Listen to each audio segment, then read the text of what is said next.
I feel कि हमारे धर्म में जितने भी गॉड्स होते हैं, जितने भी भगवान होते हैं, उनकी एक कोर मैसेजिंग होती है।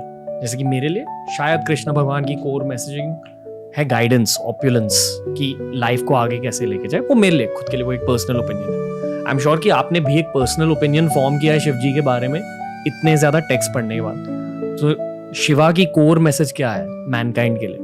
मैं आपसे ये नहीं पूछा कि ये एक एलियन थे या क्या एक असली योगी थे। मैं ये कहना चाहूंगी कि शिवा कभी शक्ति के बिना नहीं जी पाते।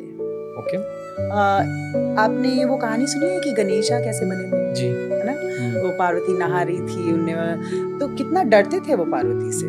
और शिव, और ये आप मेरा पर्सनल ओपिनियन बोल रहे हैं, ये मैं आर्कियोलॉजिकल फैक्ट नहीं बता रही हूँ, ये मैं अपना पर्सनल ओपिनियन बता रही हूँ। तो मेरे स्टडी में जितना मैंने शिव जी के बारे में पढ़ा उतना मैं शक्ति को रिस्पेक्ट करने लग गई। शिवा इज मेल, शक्ति is female. Shiva is celestial, Shiva भगवान ऊपर से आते हैं, शक्ति धरती से आती है। दुर्गा, कमला, काली, बंगलामुखी, चामुंडा, ये जो गॉडेसेस, अगर आप इनकी शक्लें देखें, ये बहुत डरावनी है। You can't mess with them. और अगर उनको गुस्सा आ गया, वो एक घूंट में ये पूरा विश्व पी सकते हैं।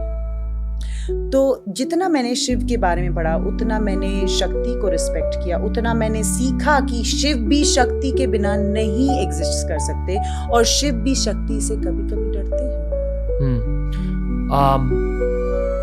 मैं ये मानता हूँ कि जो भी हमारे शास्त्रों में लिखा गया है, जैसे कि ये ऐसी कहानियाँ, ऐसे फिलॉसफीज, हमेशा इनमें मैसेजेस छिपे हुए होते हैं फ्यूचर जनरेशंस के लिए। जब माता के बारे में इतनी डरावनी कहानियाँ लिखी जाती है या इतने पावरफुल फिलॉसफीज अटैच्ड होते हैं, इसका क्या मतलब है? हमें क्या सीखना है इससे? Become humble। अपने आप और अपनी जगह और अपना कर्तव्य को पहचानो और जानो कि आपसे बड़ी चीजें हैं यहाँ पर, जिसका कर्म आपको बाद में पे करना पड़ेगा।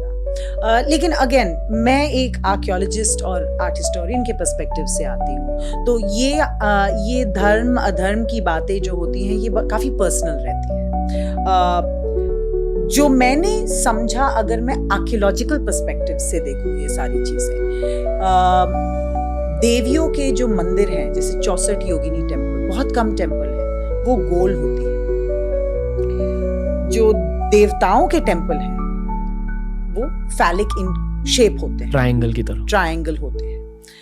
और कैसे ये गोल, वो जो गोल 64 योगिनी टेम्पल जो इंडिया के कुछ कुछ हिस्सों में है, उसी के आधार पे हमारा खुद का पार्लियामेंट बना है। पार्लियामेंट जो सबसे powerful institution of this country है,